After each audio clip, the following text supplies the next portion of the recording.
You can do better than that. Are you guys ready to have fun tonight? Yes, you keep your table talk to a minimum and your laughter to a very high maximum. Now, please welcome to the stage a very funny gentleman. You see him like flappers. You see him all over Orange County. A very good friend of mine and a very funny gentleman. Please get up for Mr. Nate Wyckoff!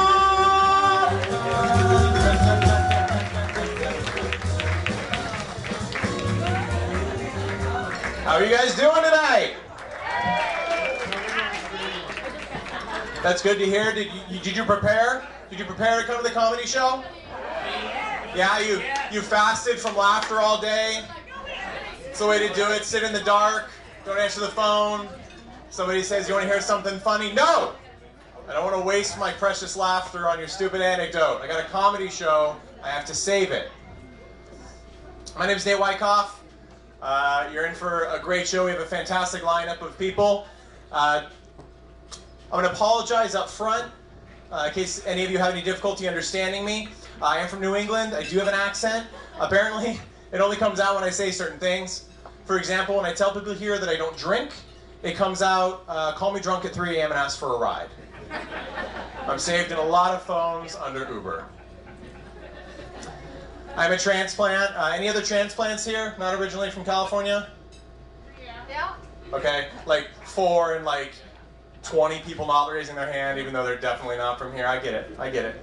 We want to belong. I like it though. I like it here. There's something new I see every day that I never see on the East Coast. For example, I was getting out at the beach in San Clemente, right down there, and I was surrounded by kids in the same red t-shirt. And they walked away, and on the back it said, "Don't follow me, follow Jesus." And I thought, that's a really weird way to ward off pedophiles, right? I mean, I didn't think they were all religious.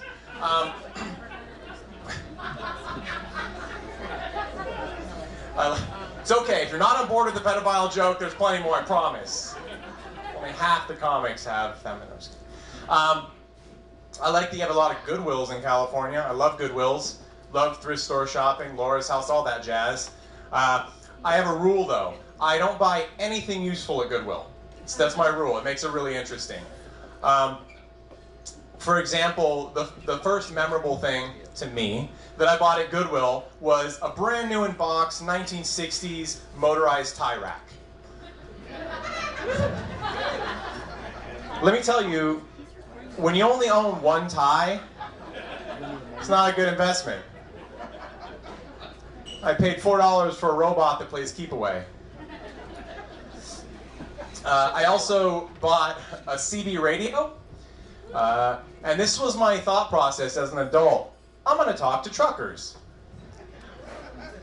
I could easily have talked to truckers in many other ways, but that was my thought process, and I brought it home. And let me tell you, after a week in my capable hands, I had a fantastic white noise machine. Put me to sleep any room I was in. At night, kept me awake. A lot of truckers looking for hand jobs. I'm just being honest. It's lonely on the road, I imagine. Paid well. Paid very well.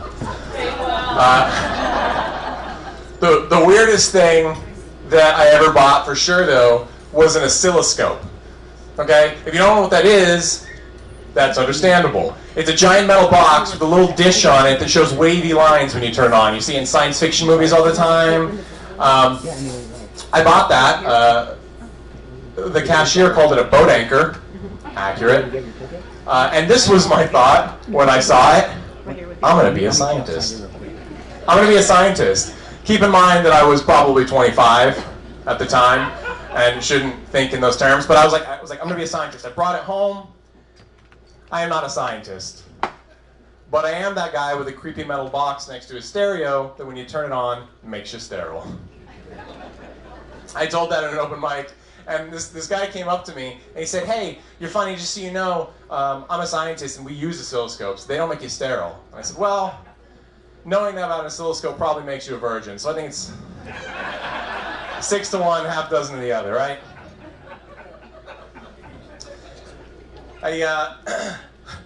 I've noticed, though, you know, this is a beautiful area. You know, all the beach towns are gorgeous, very affluent. We're lucky to be here.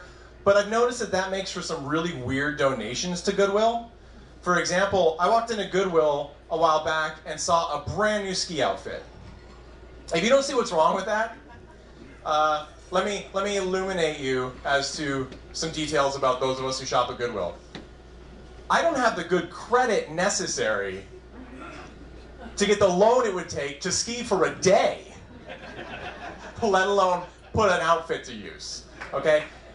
If you see anybody buying a ski outfit at Goodwill, they're just gonna rob a convenience store. That's $7 well spent, if you time it right. We've got some fantastic comics tonight. Not that long ago, many of them were just regular folk like you. But they had that thought, I'm funnier than everybody else. So they signed up for a class, fantastic class by Mr. Tom Reel, our producer. He's going to be in the sound booth, running music and all that jazz. Give it up for him. If any of you are interested, the classes are fantastic. You could be, if I can do it, anybody can do it. I'm going to tell you that right now. You don't have to wear a horrible shirt. It's just icing on the cake. So while we're all up and ready, I'm going to give you our first comic of the evening. Don't worry, he speaks English. His name is Hector Lara. Nobody saw me trip, right? That was totally invisible? Okay. I've been trying to lose weight. My doctor said, well, you know, you are 40 pounds overweight. And I said, I'm paying you. You cannot say things like that if you want it to continue. But no, he's right. I'm 40 pounds overweight, and I started to really take it seriously. So remember that, because the next time you see me, I'll be missing an arm. No, it's true. I've been trying to lose weight. I started the keto diet. Has anybody here tried the keto diet? Has anybody had that annoying friend who's tried the keto diet? He's like, you should do keto. Okay. Yeah. So keto is apparently this black magic system where you cut out carbs, sugar, and eat all of the horrendous fatty shit you want, and then you lose weight.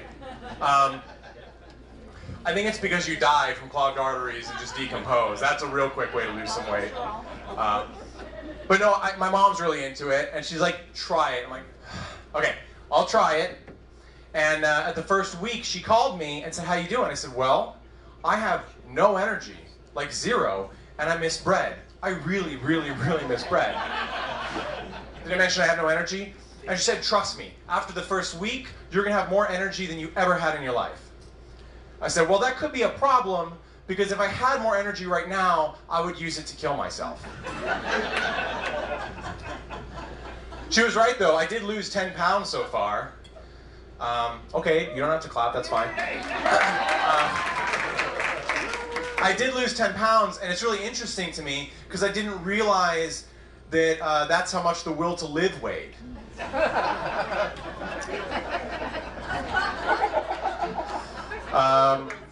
Just remember, all of you people eating hamburgers and breaded things right now, you fuckers are living the dream. I want to welcome our next comic to the stage.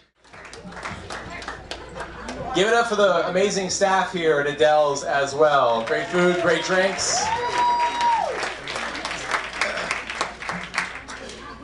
Jen is a very funny comic, as you now know, and I really respect her. She keeps her act pretty clean. I can't fucking do that. It comes from my family. They swear all the time. In fact, like cursing is a term of endearment in my circle. You know, it's like, you fucking idiot. God's telling me to stop. You fucking idiot. Didn't happen this time. You fucking idiot. I love you. You bastard. Thank you, really, from the bottom of my heart. It's only a problem in my family if we don't use those words at each other. You know, my wife comes up to me and she's like, darling. I'm like, oh my God, we're getting a divorce. Jesus Christ, I'm sorry. Don't worry, she never talks that nice to me. It's not, we're very healthy. Your next comic. Thank you, honey. I heard you clap.